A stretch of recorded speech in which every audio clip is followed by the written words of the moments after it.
Harold Mitchell had always been a devoted father, the kind of man who worked double shifts to ensure his son David never wanted for anything. Even at 78, with silver hair and hands weathered by decades of honest labor, Harold's eyes still sparkled when he spoke about his boy. The small house he'd shared with his beloved wife Margaret for 40 years felt emptier since her passing, but Harold found comfort in David's increasingly frequent visits.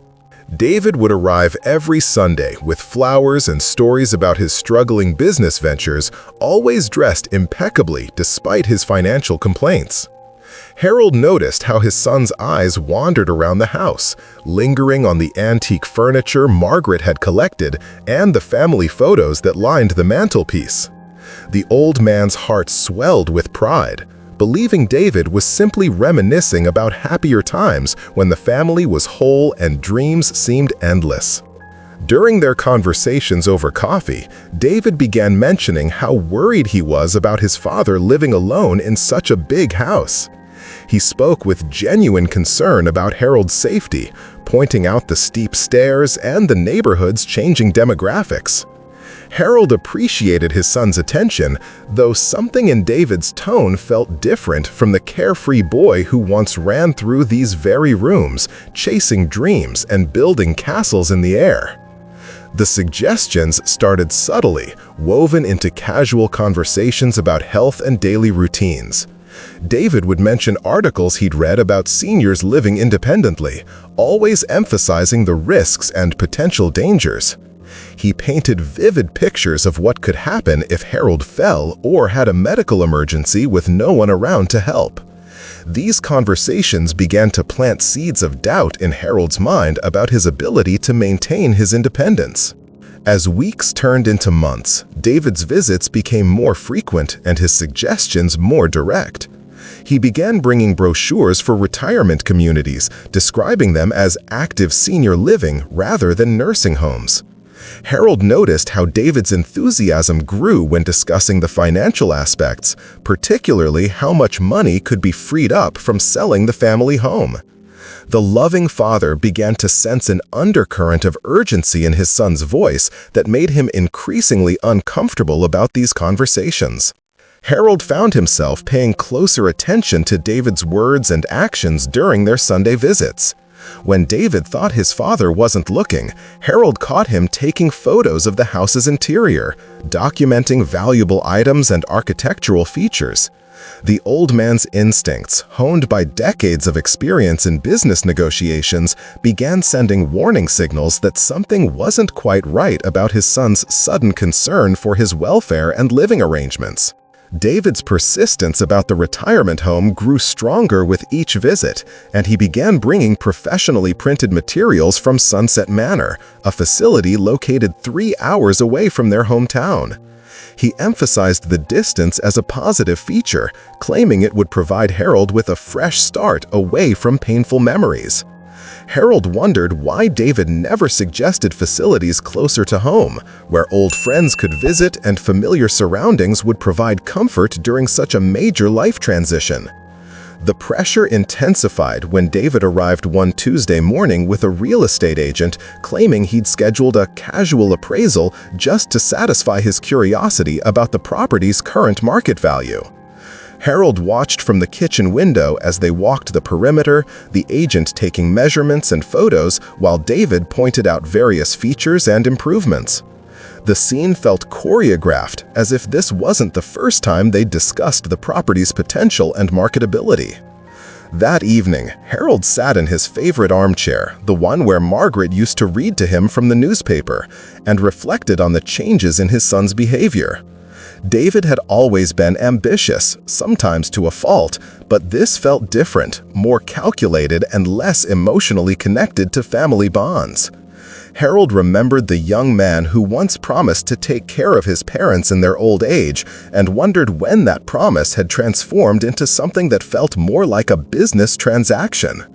Sleep came difficultly that night as Harold's mind raced with questions about David's true intentions. The loving father who had sacrificed so much for his son's success began to wonder if he'd created a monster driven by greed rather than the caring man he'd hoped to raise. Harold realized that his growing suspicions might be leading him toward a painful truth about the person his son had become, and he felt a deep sadness settling over his heart like a heavy blanket. David's visits took on a more businesslike quality as he presented Harold with stacks of paperwork that needed immediate attention. He explained these documents as necessary updates to Harold's will, insurance policies, and banking arrangements, emphasizing how important it was to have everything organized before moving to the retirement community. Harold noticed how David avoided eye contact when discussing the legal implications, speaking rapidly and dismissively about details that seemed crucially important to understanding what he was actually signing. The retirement home brochures became more specific, with David highlighting particular rooms and amenities at Sunset Manor while glossing over the costs and contract terms. He scheduled a visit for the following week, insisting they needed to secure Harold's spot quickly due to high demand and limited availability. Harold felt rushed and pressured, sensing that David had already made commitments without fully consulting him about this life-changing decision that would affect his remaining years. During a particularly tense conversation, Harold asked direct questions about why David was so eager to move him so far from everything familiar.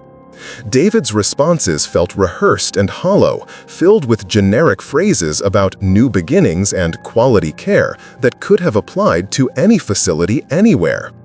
Harold detected a note of impatience in his son's voice, as if these questions were obstacles to overcome rather than legitimate concerns from a father seeking understanding about his future. The facade began cracking when Harold overheard David on the phone in the next room, speaking in hushed tones about property values, inheritance taxes, and timelines for liquidating assets. The conversation revealed a level of planning and coordination that extended far beyond simple concern for an elderly parent's welfare. Harold realized that his son had been orchestrating this entire scenario for months, possibly years, treating his father's life like a business deal to be executed with maximum efficiency and profit. That night, Harold sat surrounded by the memories Margaret had helped him build in their home, understanding that David saw only dollar signs where his father saw a lifetime of love and sacrifice. The betrayal cut deeper than any physical pain he'd experienced, but it also awakened a determination he hadn't felt in years. Harold began to formulate his own plan, one that would teach his son valuable lessons about the true meaning of family loyalty and the consequences of treating love as a commodity to be exploited. Harold agreed to visit Sunset Manor, surprising David with his sudden cooperation after weeks of resistance to the idea. During the 3-hour drive, Harold observed his son's behavior carefully, noting how David's tension seemed to ease with each mile they traveled away from home. The facility impressed Harold with its professional staff and well-maintained grounds, though he couldn't shake the feeling that David had chosen it primarily for its distance from their hometown rather than its quality of care. The tour revealed amenities that would indeed provide comfort and security for elderly residents, but Harold noticed how David focused conversations with the staff on financial arrangements and legal procedures rather than his father's specific needs or preferences. During meetings with administrators, David positioned himself as the primary contact and decision-maker, subtly marginalizing Harold's input while emphasizing his own authority over his father's affairs and future living arrangements. Harold played the role of a confused elderly man who needed guidance from his devoted son, allowing David to believe his manipulation was working perfectly. Internally, Harold cataloged every assumption David made about his mental capacity and every liberty he took in speaking for him. The performance required tremendous self-control, especially when David signed preliminary paperwork without fully explaining the implications or asking for Harold's explicit "I consent to proceed with the arrangements." On the return journey, David's mood was jubilant as he discussed timelines for selling the house and transferring Harold's belongings to the much smaller room at Sunset Manor. He casually mentioned that most of the furniture and collectibles would need to be sold or donated, since the facility provided basic furnishings and personal items would be limited to what could fit in a single closet and a few dresser drawers. Harold realized that David viewed this transition as an opportunity to liquidate 40 years of accumulated memories and investments, treating priceless family heirlooms like surplus inventory to be disposed of quickly and profitably. The conversation revealed the true scope of David's plan, not just relocating his father, but systematically dismantling the life Harold and Margaret had built together. This revelation strengthened Harold's resolve to turn the tables on his son's calculated betrayal of family trust and unconditional parental love. Within days of their facility visit, David arrived with a team of professionals he claimed were necessary to expedite Harold's transition to Sunset Manor. The group included a banker who needed signatures for account transfers, a lawyer specializing in elder care arrangements, and a real estate agent ready to list the family home immediately. Harold felt overwhelmed by the coordinated pressure, recognizing this as a carefully orchestrated campaign designed to prevent him from thinking clearly about the consequences of these irreversible decisions. David had prepared explanations for every document, speaking with practiced ease about power of attorney arrangements, asset management, and estate planning. He emphasized how these steps would simplify Harold's life and reduce his stress about financial responsibilities, painting himself as a devoted son taking on burdensome duties out of love and concern. Harold noticed how the professionals deferred to David's judgment, treating the elderly man like a passive participant in decisions about his own life and property. The paperwork session lasted hours, with David maintaining a steady stream of conversation designed to distract Harold from reading the fine print or asking detailed questions about specific clauses and conditions. Harold signed document after document, playing the part of a trusting father who relied completely on his son's guidance through complex legal and financial matters. Secretly, Harold memorized names, dates, and document types, building a mental inventory of David's calculated deception and betrayal.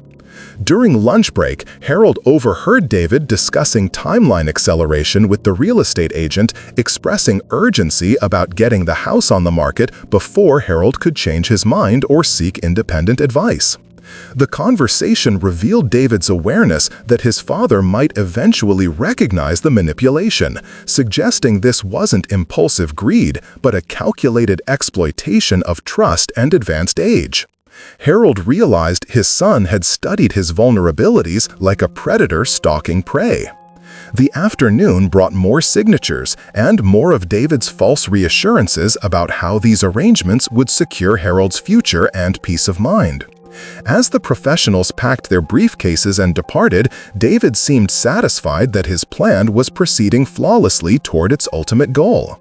Harold thanked his son for handling such complicated matters, all while planning his own carefully considered response to this elaborate betrayal of everything he'd taught David about integrity, family loyalty, and the sacred trust between generations. Moving day arrived with military precision, orchestrated by David with the efficiency of a corporate takeover rather than a family transition.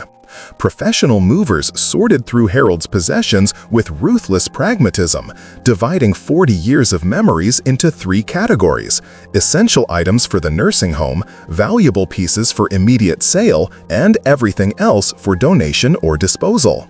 Harold watched decades of his life being dismantled and commoditized, each decision made without regard for sentimental value or personal attachment to cherished belongings.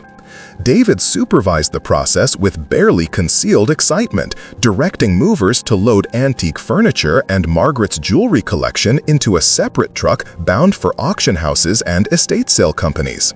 He noted to Harold that these items were too valuable to risk in storage and too large for the modest accommodations at Sunset Manor. Harold recognized this explanation as another layer of deception, understanding that David intended to convert every valuable possession into cash for his own benefit rather than preserving family heirlooms. The 3-hour journey to Sunset Manor felt like a funeral procession, with Harold confined to the passenger seat while David drove with increasing enthusiasm toward their destination. During the trip, David outlined his plans for managing Harold's accounts, paying monthly facility fees, and handling any emergencies that might arise. Harold noted how these arrangements would give David complete access to funds while keeping his father isolated from oversight or independent financial advice from trusted friends and advisors. Upon arrival at the facility, Harold observed how David interacted with the staff as if he were the primary resident rather than just a visiting son. He provided detailed instructions about his father's care, medication schedules, and visitor policies, establishing himself as the sole family contact and decision-maker for all matters concerning Harold's daily life. The staff seemed to accept David's authority without question, treating Harold like a package being delivered rather than an autonomous individual with his own preferences and rights. As David prepared to leave, he hugged Harold with what appeared to be genuine emotion, promising to visit regularly and stay in close communication with the facility staff about his father's adjustment and well-being. Harold recognized this performance as the final act of David's elaborate deception, a touching farewell scene designed to ease any lingering guilt about abandoning his father 3 hours away from everything familiar and meaningful. The loving son departed with Harold's house keys, bank access, and complete control over the elderly man's remaining life, believing his manipulation had achieved perfect success. Harold's first weeks at Sunset Manor revealed the true nature of his situation, as David's promised regular visits materialized into brief, business-like phone calls focused on administrative details rather than emotional support. The facility staff, while professional and competent, treated Harold according to David's instructions, limiting his independence and monitoring his activities as if he were incapable of making reasonable decisions about his own daily routine. Harold realized that David had portrayed him as more mentally compromised than his actual condition warranted, ensuring maximum control over his father's life. The distance from his hometown became increasingly painful as Harold discovered how difficult it was for old friends and neighbors to visit him at Sunset Manor. The 3-hour journey proved prohibitive for most elderly acquaintances, and David had conveniently failed to provide many people with Harold's new contact information or address. This isolation served David's purposes perfectly, preventing Harold from seeking advice or assistance from people who might question the arrangements or offer alternative perspectives on his son's sudden takeover of his affairs. Harold's attempts to contact his bank and former attorney revealed the extent of David's legal maneuvering in the weeks following his father's relocation. Account access had been restricted, mail forwarded to David's address, and all financial communications redirected through his son's office. When Harold tried to make inquiries about his own accounts and property, she was told that David, as power of attorney, was handling all such matters and that direct contact with Harold was no longer necessary or appropriate according to the legal arrangements.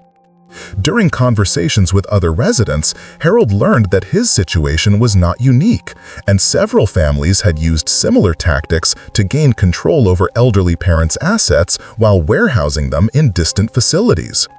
These stories revealed a pattern of adult children exploiting their parents' trust and vulnerability for financial gain, treating aging family members like inconvenient obstacles to inheritance rather than beloved relatives deserving respect and dignity. Harold realized that David had studied and perfected techniques used by other unscrupulous adult children. The emotional impact of this betrayal went deeper than financial loss, striking at the heart. Part of Harold's identity as a father and his faith in the unconditional love he believed existed between him and David. Every sacrifice he'd made, every lesson he'd taught, every moment of pride in his son's achievements now felt like investments in his own eventual exploitation. Harold understood that David viewed him not as a father to be honored, but as an asset to be liquidated, and this realization awakened a fierce determination to reclaim his dignity and teach his son about consequences. Harold's decades of business experience had taught him the importance of contingency planning and protecting valuable assets from unexpected threats. During the months when David was pressuring him about retirement homes, Harold had quietly consulted with an independent attorney in a neighboring town, someone David had never met and didn't know existed. This legal counsel had helped Harold understand the implications of the documents David was pushing him to sign, and had suggested protective measures to maintain control over his own affairs. The most crucial element of Harold's counter-strategy involved the timing of asset transfers that David knew nothing about. Weeks before signing David's paperwork, Harold had legally transferred ownership of the house and most valuable possessions to a charitable trust dedicated to supporting elderly individuals who had been abandoned or exploited by their families.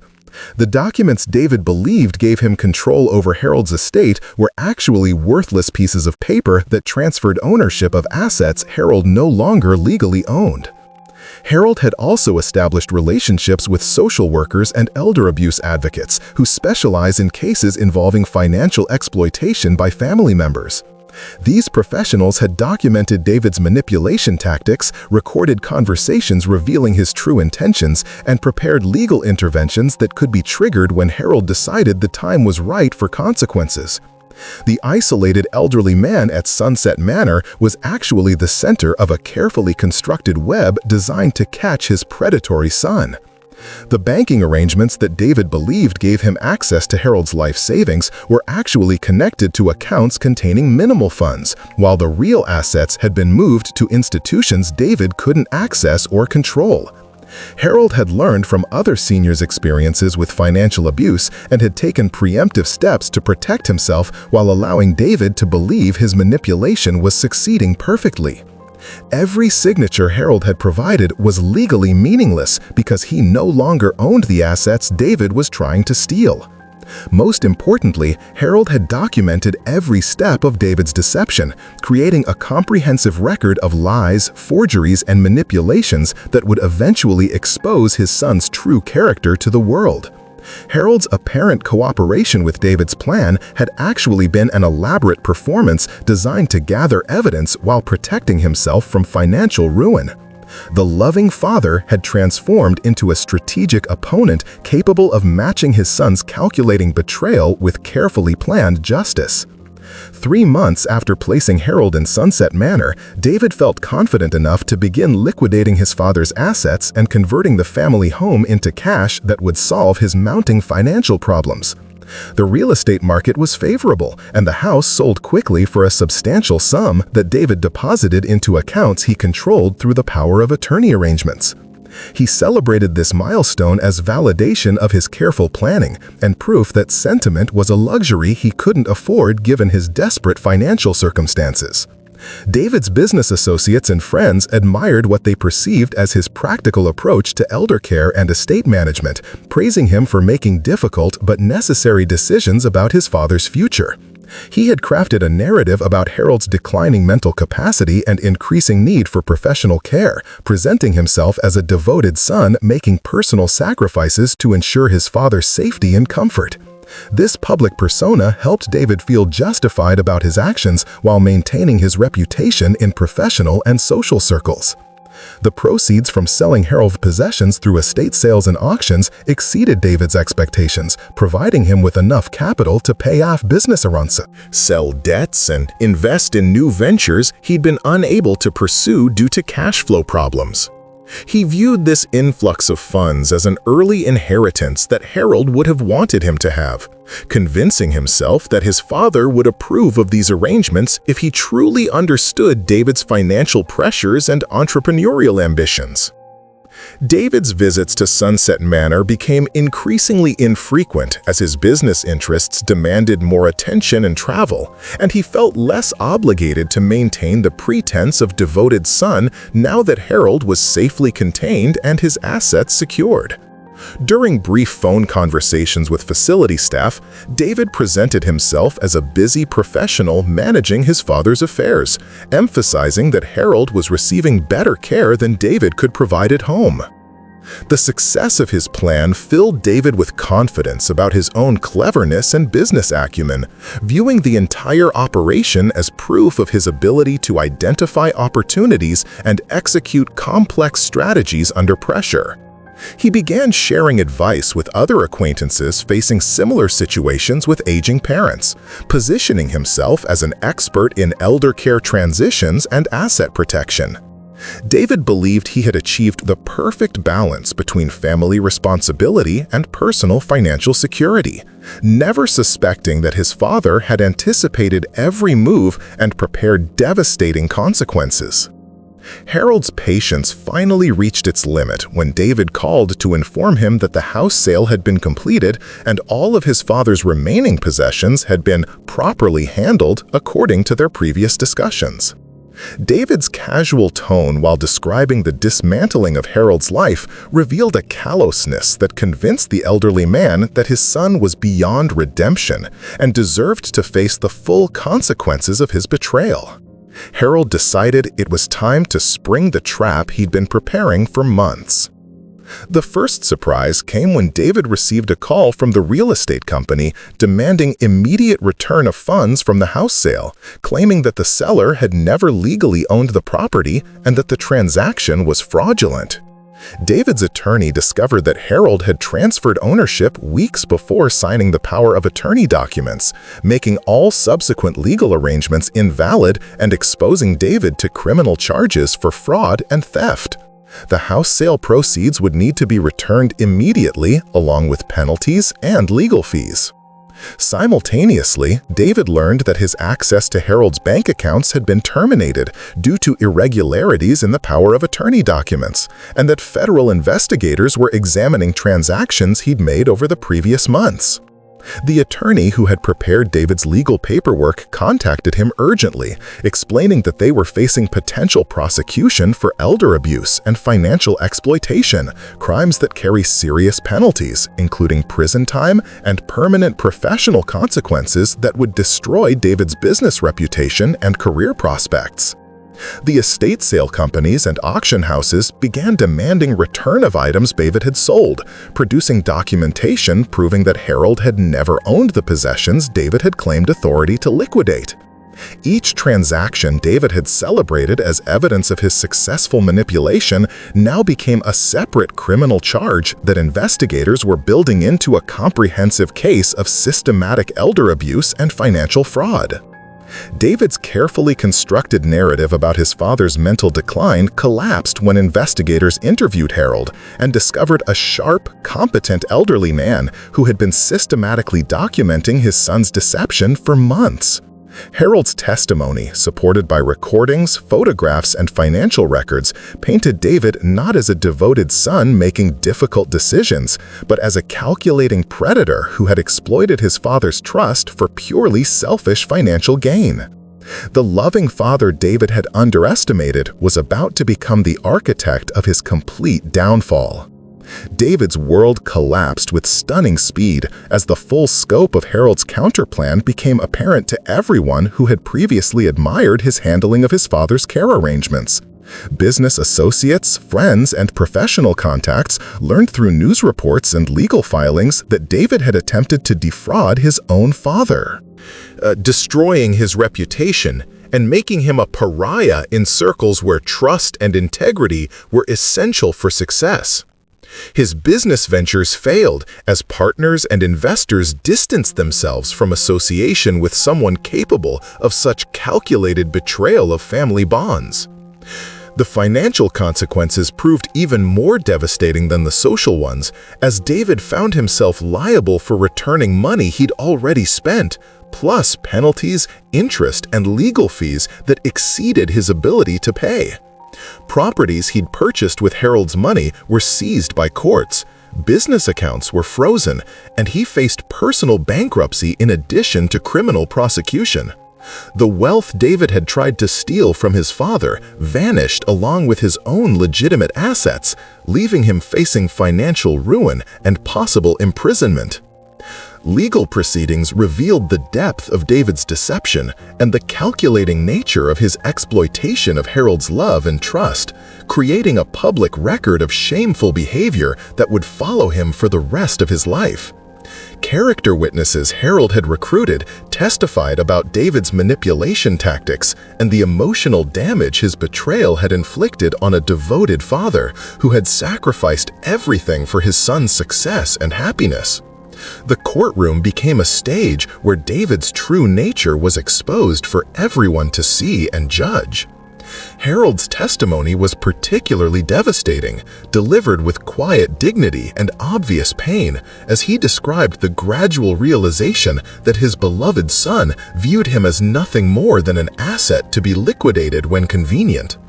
The elderly man's composure and clarity demolished any remaining claims about mental incompetence, while his detailed documentation of David's lies and manipulations demonstrated the calculating nature of the betrayal.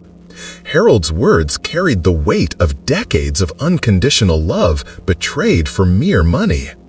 As David faced the judge for sentencing, he finally understood that his father's apparent vulnerability had been a carefully constructed illusion designed to catch him in an act of ultimate betrayal. The man he'd underestimated and discarded had outmaneuvered him completely, turning David's own greed into the instrument of his destruction. Harold had taught his son a final, devastating lesson about the consequences of treating family love as a commodity to be exploited rather than a sacred trust to be honored and protected.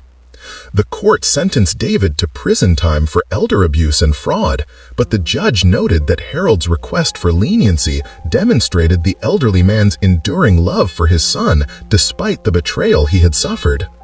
Harold's charitable trust, now controlling the family assets David had tried to steal, began funding programs to protect other elderly individuals from similar exploitation by their own children. The house where Harold and Margaret had built their life together became a resource center for seniors seeking help with financial abuse and family betrayal. Harold's decision to donate his wealth to charity rather than leave it vulnerable to David's greed created a lasting legacy that honored Margaret's memory while helping countless other families avoid similar tragedies. The trust provided legal assistance, counseling services, and safe housing for elderly individuals who had been abandoned or exploited by their adult children. Harold found deep satisfaction in transforming his personal pain into protection and hope for others facing similar betrayals by the people they had raised and loved.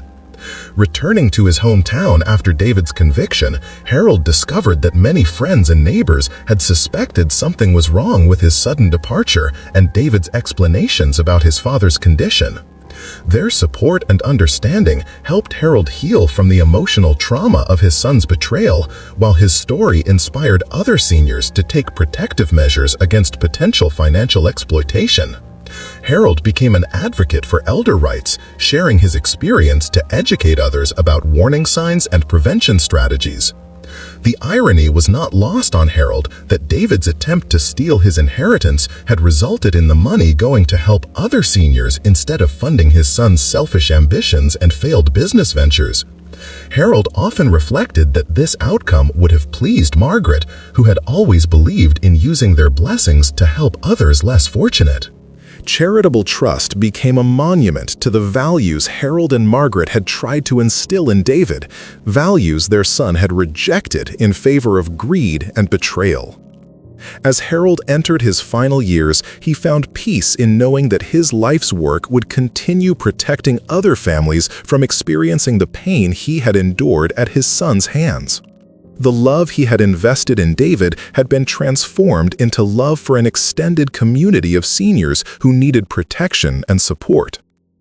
Harold's story became a powerful reminder that true legacy lies not in what we accumulate, but in how we use our experiences to serve others and create positive change in the world.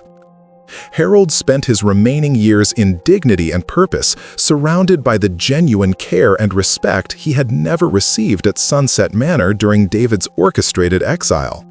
The community rallied around the elderly man who had turned personal betrayal into public service, providing him with the family connections David had tried to sever.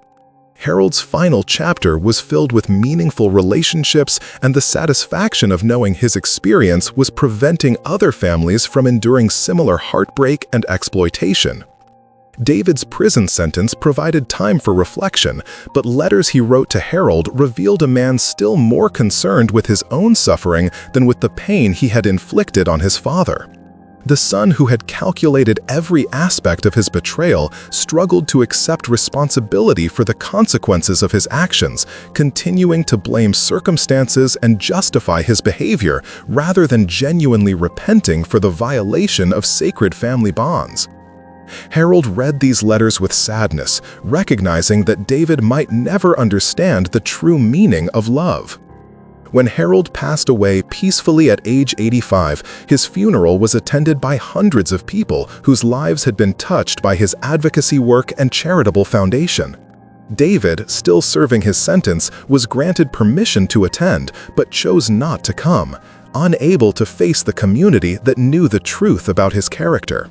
Harold's obituary celebrated a man who had transformed personal pain into public service, leaving behind a legacy of protection and hope for vulnerable seniors.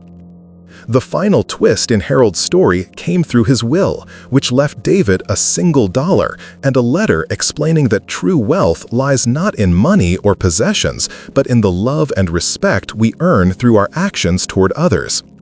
Harold wrote that he had tried to teach David these values throughout his life, but that his son had chosen a different path that led to isolation and disgrace. The letter concluded with an expression of forgiveness and hope that David might someday understand the difference between having and being. Harold's story resonated far beyond his small community, inspiring legislation to protect seniors from financial abuse and serving as a cautionary tale about the consequences of treating family relationships as business transactions. The man who had been betrayed by his own son became a symbol of resilience and wisdom, proving that love's greatest power lies not in what it gives, but in how it transforms pain into purpose and personal suffering into service to others who need protection and hope.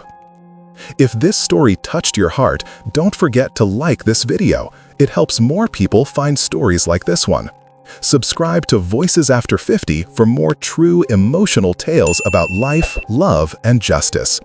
And before you go, watch the next story on our channel, another unforgettable reminder that sometimes life has its own way of setting things right.